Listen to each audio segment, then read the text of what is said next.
Alright, in today's video we're going to have a look at a 6139 which has got a problem. I'm going to make this part of the buying guide series because this is a pretty common problem that I find with these. So with this model of the 6139, I think this one's a 6002. I'll just turn that over. Yep, 6002. So with this model, they only ever came with a glass crystal.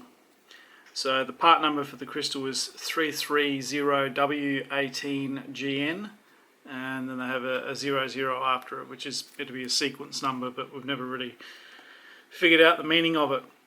A very common repair that was done on these some time ago was to put plastic crystals in them. And they're normally, there's actually no way you can fit a plastic crystal in these watches and maintain the original crystal setup. They're just simply not designed to take a plastic crystal. Putting a plastic crystal into a rubber seal, the plastic crystal will flex and it will just come out. So the way that some people have dealt with that in the past is to glue the plastic crystals in, and this is what they've done with this guy here. So I've already separated off the bezel. The bezel was glued on. I assume that's the only way they figured they could keep it on, but I heated up the case and managed to split the glue off so we can get it off. So this is what I prepared earlier. So I'll just put the watch to the side for a sec. So you can see here, see how this crystal is domed? I'll just move that up a bit. So yeah, they're not actually meant to be a round dome like that. So the original crystal is it's got beveled edges on it, but it's not rounded like that. And again, it's not plastic. So someone's glued this in, which means to put the watch right again, we're going to have to get it all out. So I think luckily the crystal seal here is going to be okay. I'll just see if I can pick that out. Usually what happens when they do this is that the crystal seal goes hard. So this one's still fairly pliable, so I might be able to reuse it. I hope I can.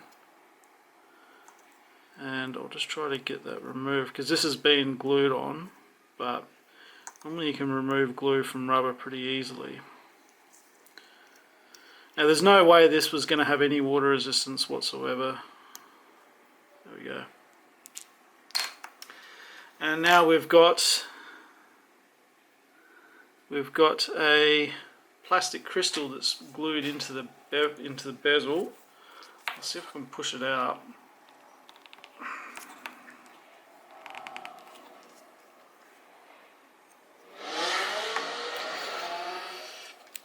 There we go. So now finally separated. So I'm going to have a bit of a glue cleanup job to do there.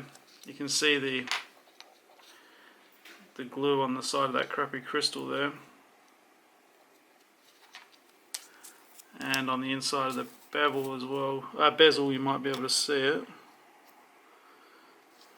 Not really. That's fine. So if we just come back to the watch, so besides the plastic crystal, it's actually in very good condition. So you can see there that's definitely an original dial, and what gives away the original dial is just the finish on it.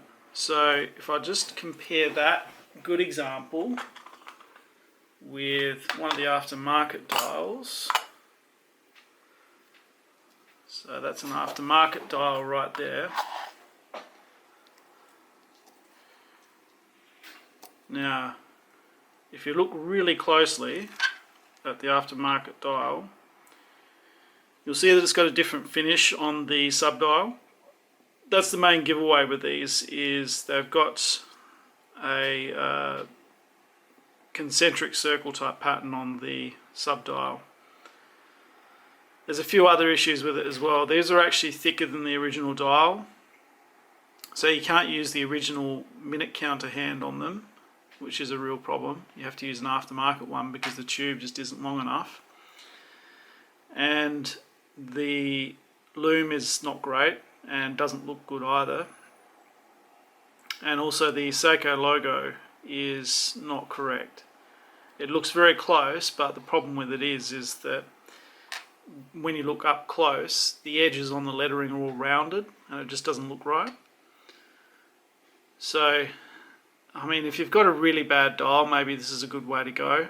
I'm not a huge snob on that. I mean, if you've got a watch that's a total wreck, maybe that's the way to go.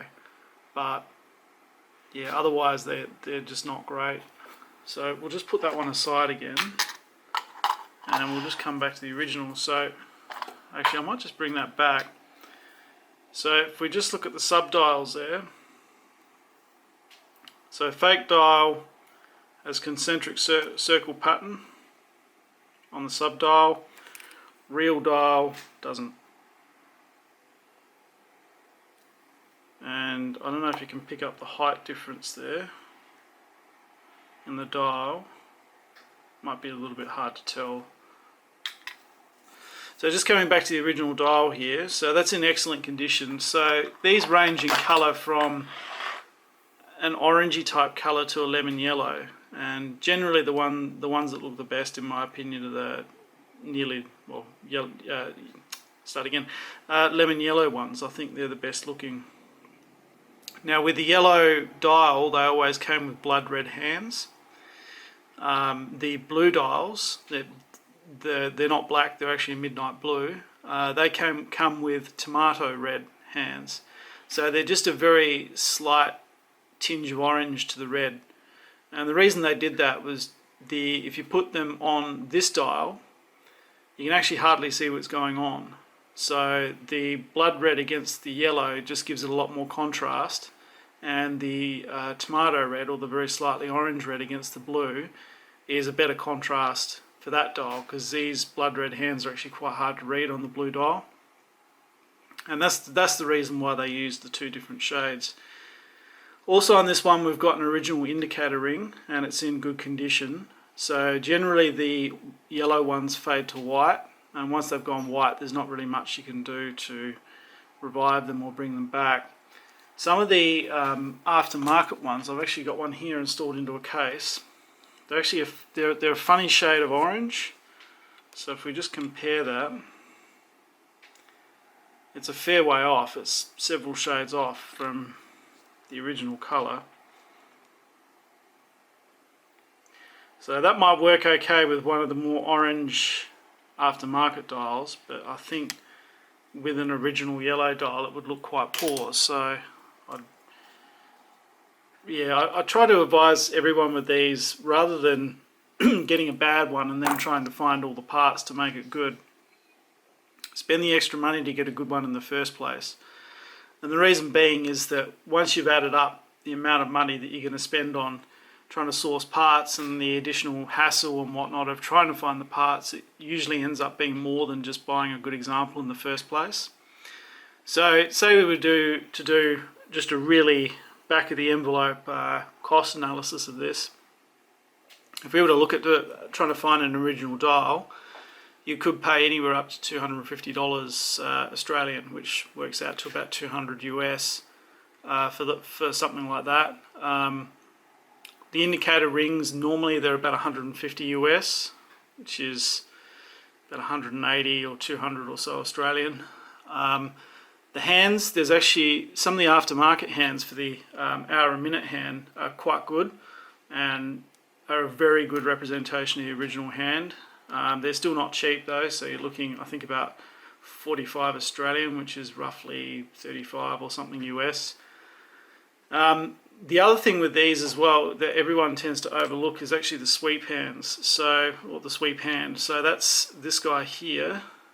That's the sweep hand there. Now the sweep hand, if they're non-original, they're nearly impossible to find as a replacement. So if you're getting replacements, you could be looking up to 100 US or more just for one hand.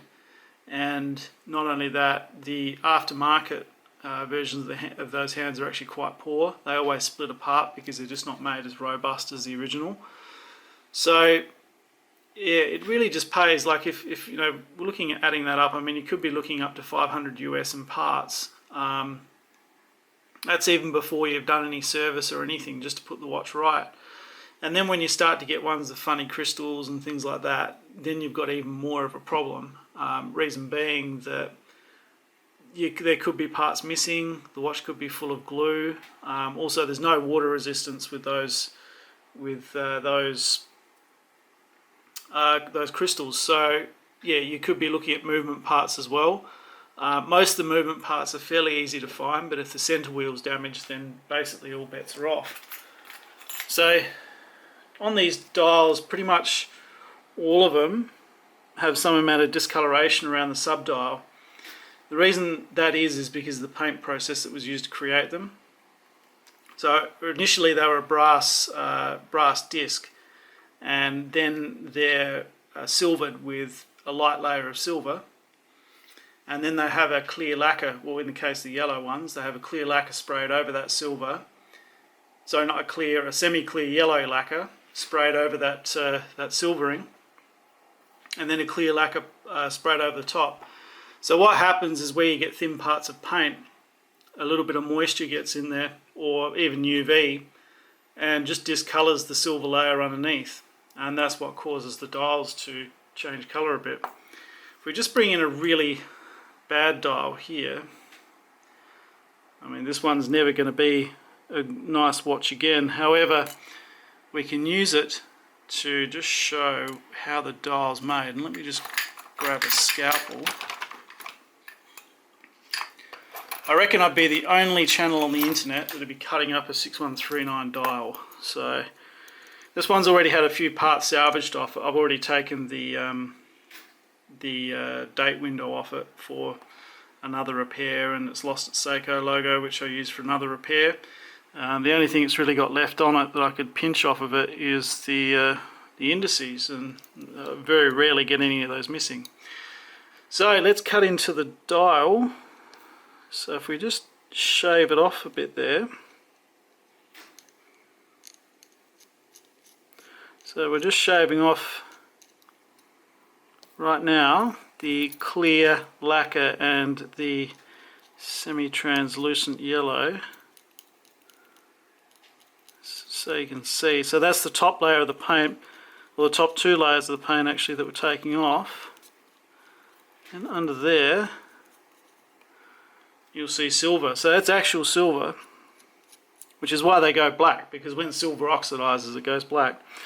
So you'll see in the compromise sections here it's actually discolored already, which you should be able to see on the camera there, I think. I do have a macro lens coming soon for this thing, so we'll be able to get even better images, but yeah, so as soon as that starts to go black, it just compromises the paint on top. So you can see here, this part which is already compromised just comes off really easily. And you'll find with these dials, when they've got some damage on them, the paint just bubbles up, and you only have to breathe on it and it comes off. So you've got to be extremely careful when handling one that's even slightly damaged, because what happens is the bubbling, if the paint bubbles at all, it just, yeah, it flies off. You only have to basically look at it and it comes off. And there's nothing really you can do to stabilize it that is going to look good. That's the problem. So if we shave down a bit further on here,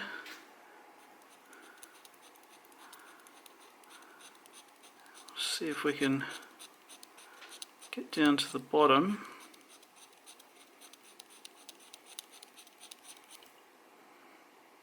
Yeah, actually these ones are, you see the silvering on the back there as well, that's just classic silver oxidation. So if you really just try to cut through that,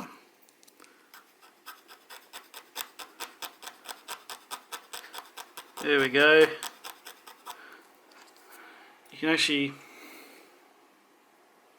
you probably won't pick it up on the camera, but you can see there, you can see the brass underneath. So it's actually got quite a thick layer of silver on it. Of course, silver's not particularly expensive to use like this as a plating material, so it makes a lot of sense. But yeah, there's definitely brass under that. So if you can see a bit of yellowing, that's brass under the silver layer. Like I said, I'm not sure. You should be able to pick it up just there.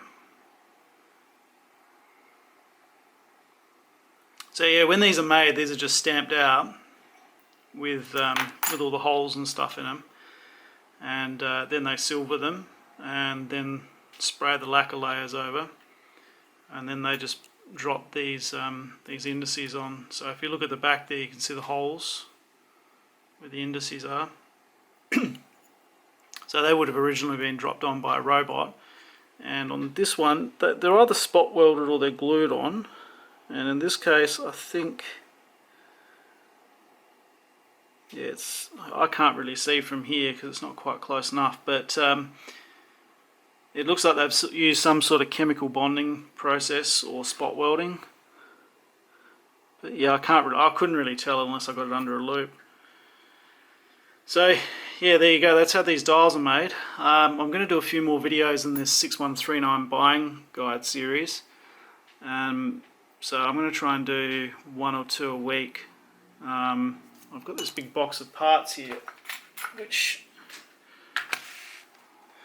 I'll just actually tip the camera up, so there we go.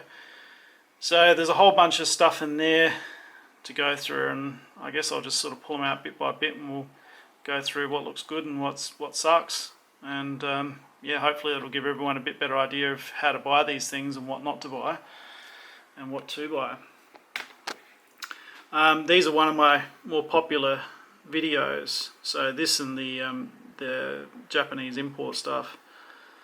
So yeah, I might try and do some more of these. I'm not doing any more of the Japanese boxes at the moment, just because they get expensive. At the moment, the Australian dollar is not really worth a whole lot, and you have to pay everything well, you pay everything in yen. But the problem is that the yen is pegged to the US dollar, and we're pegged to the US dollar. So if our exchange rate is crap against the US dollar, then we get stung pretty bad. So I've pretty much stopped those for now. Anyway, as much fun as it is looking at a green screen, I'll end this video here, and I'll try and do another one before the end of the week, and I'll just pull some more bits and pieces out and we'll sort of go through them. But yeah, I think this is the first time one of these dials has been dissected on YouTube, so that'll give you an idea of how they're actually made and what's inside of them and why they go black and discolor and all sorts. Alright, thanks for watching, and yeah, look out for another video, or like I said, I'll try and do another one before the end of the week if I have time, and we'll take it from there.